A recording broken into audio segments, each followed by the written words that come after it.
Picture this. The year is 1218. Somewhere in the depths of Central Asia, inside a felt-lined jur, surrounded by thousands of Mongol warriors, the most powerful man on earth sleeps. His name is Genghis Khan, and tonight, 3 assassins have infiltrated his camp with a single mission: kill him before dawn.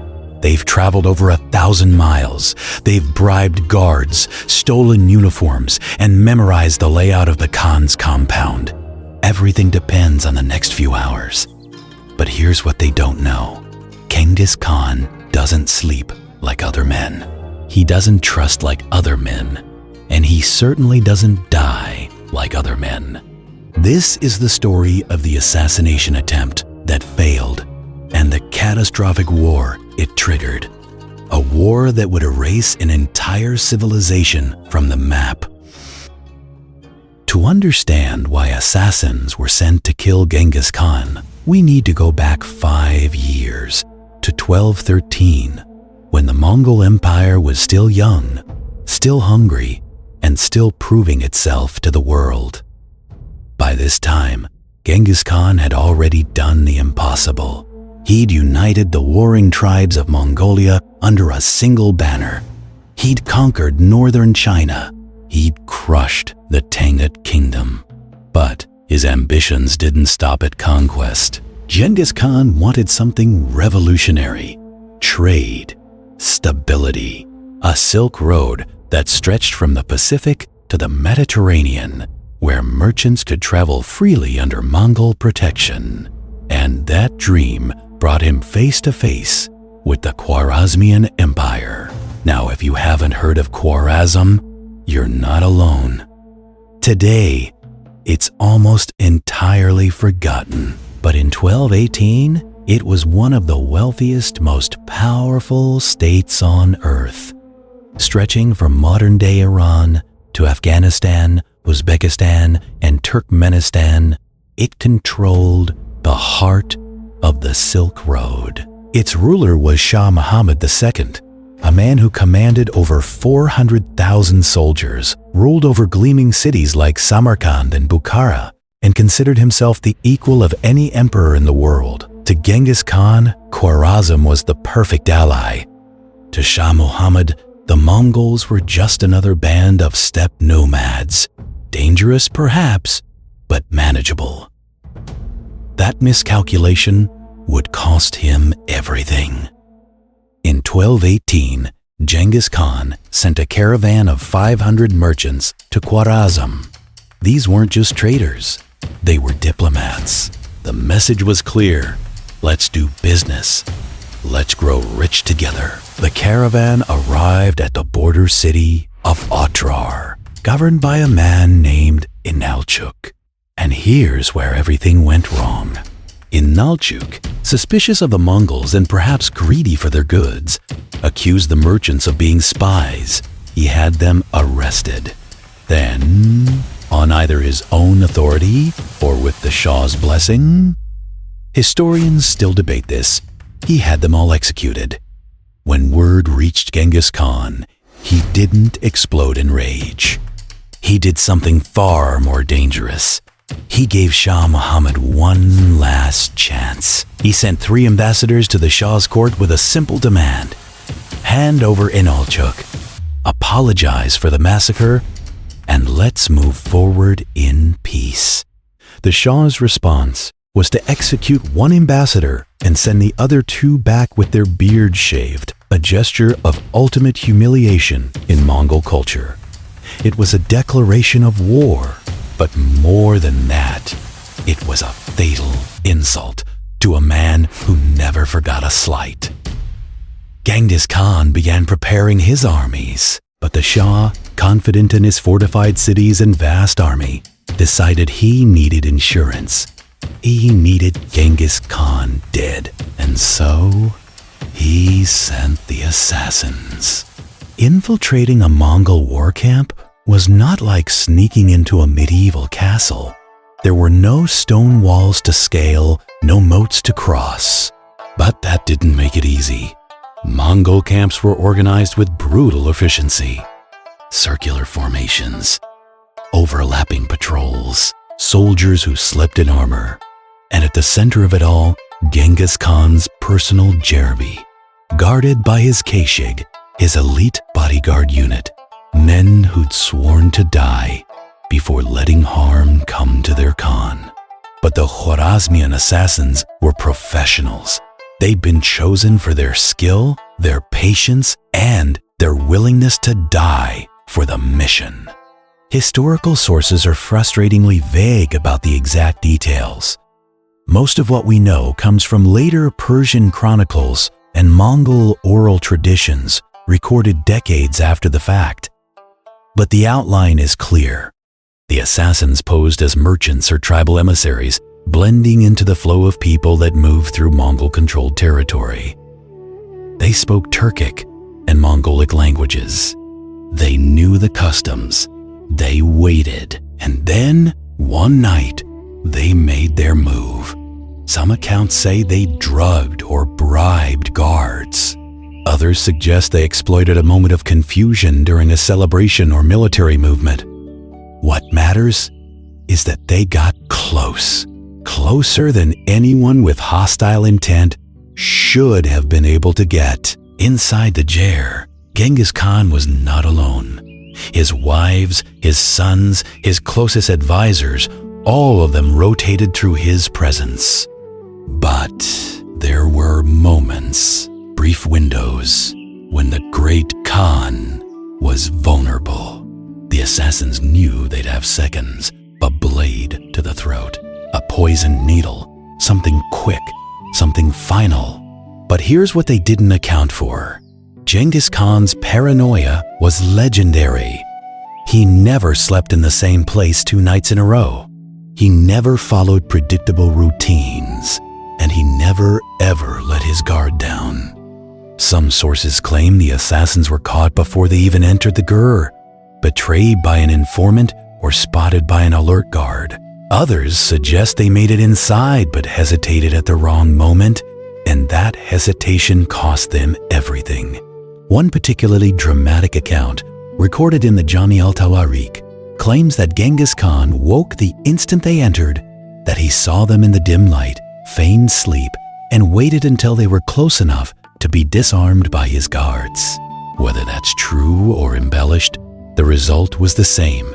The assassins failed, and they were taken alive. Genghis Khan was many things: a brilliant strategist, a ruthless conqueror, a visionary administrator. But he was also deeply practical. When the assassins were dragged before him, he didn't have them executed immediately. He wanted information. Who sent you? How did you get here? What were your orders? Mongol interrogation methods were not gentle, but they were effective. And within hours, Genghis Khan had his answers. The assassins had been sent by Shah Muhammad. The mission had been sanctioned at the highest levels of the Kwarazmian court. And this wasn't a rogue operation. It was state policy. For Genghis Khan, this changed everything. The massacre of the merchants had been an insult. The humiliation of his ambassadors had been a provocation. But sending assassins? That was personal. In Mongol culture, treachery was the worst crime imaginable. Loyalty was sacred. Betrayal was unforgivable. And an attempt on the Khan's life wasn't just an attack on one man. It was an attack on the entire empire, on the unity he built, on the order he'd imposed on a chaotic world. Genghis Khan made his decision. Khwarazm would burn, not just defeated, not just conquered, erased. He summoned his generals, Subutai, Jebei, Tolui, and his other sons. He mobilized an army of 100,000 to 150,000 men, smaller than the Shah's forces, but infinitely more disciplined. And he gave an order that would echo through history, leave nothing standing. The Mongol invasion of Khwarezm was not a typical medieval war. It was systematic, methodical, terrifying. Genghis Khan didn't just want to defeat the Shah's armies. He wanted to destroy the idea that anyone could defy him and survive. The campaign began in 1219. The Mongols crossed the Sirdarya River and advanced on the first major city, Otrar, the city where the merchants had been killed. Genghis Khan gave the defenders a choice: surrender and live, or resist and die. Otrar resisted. The siege lasted 5 months. When the city finally fell, Inalchuk, the governor who'd started this entire war, was dragged before Genghis Khan. According to legend, molten silver was poured into his eyes and ears as punishment for his greed and treachery. Whether that's literally true or symbolic, the message was clear. This is what happens to those who cross the Mongols. From Otrar, the Mongols split into multiple columns, attacking cities across the empire simultaneously. Bukhara, Samarkand, Urgench, each one a center of culture, learning, and wealth. In Bukhara, the Mongols herded the population into the central mosque and announced, "We are the punishment of God. If you had not committed great sins, God would not have sent a punishment like us upon you." The city was sacked. Libraries burned. Scholars killed. The irrigation systems that had sustained the region for centuries were destroyed. Samarkand fell next, then Urgench, after one of the longest and bloodiest sieges of the campaign. Shah Muhammad, watching his empire collapse around him, did the unthinkable. He fled. He abandoned his armies, his cities, his people, and ran. Genghis Khan sent 2 of his best generals, Subutai and Jebe, on a chase that lasted 2 years and covered thousands of miles.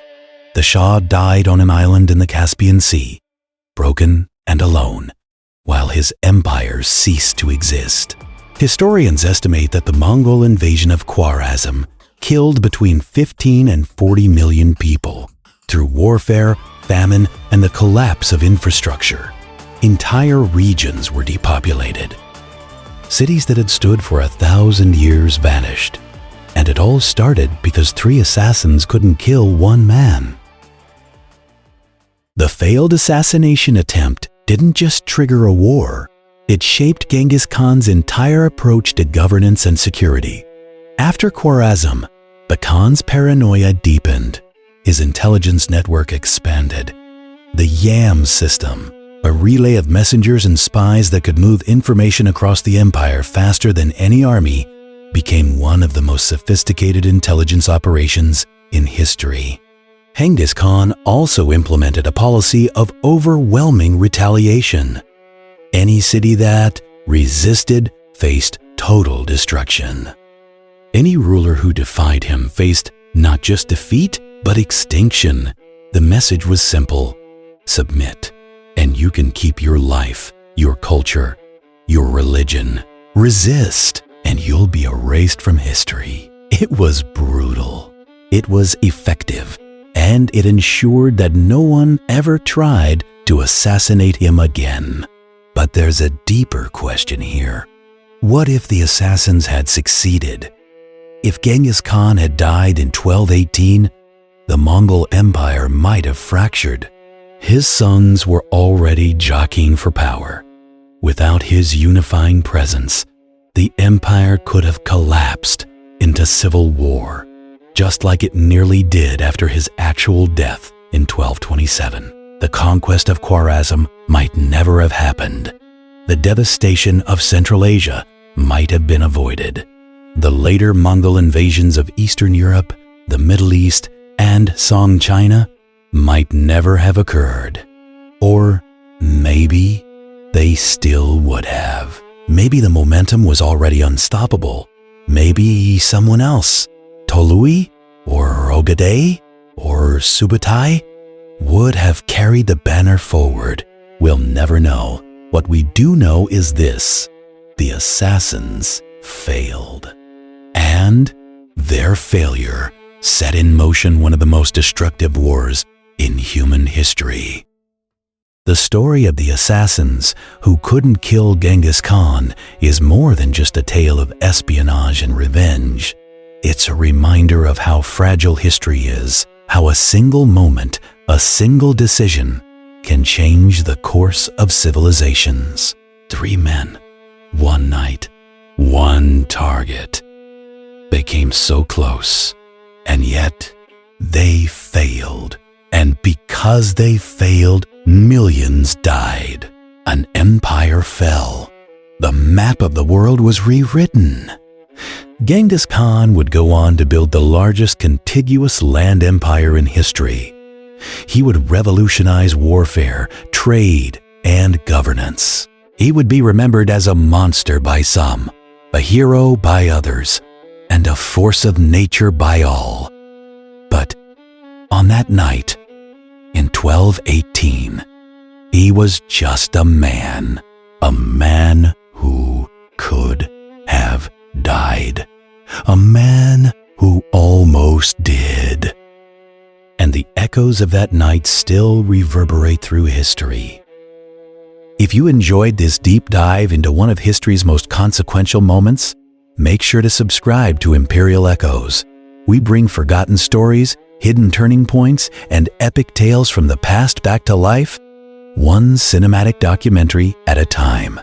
Hit that like button, leave a comment with your thoughts on what would have happened if the assassins had succeeded, and check out our other videos on the Mongol Empire and the rise of Genghis Khan.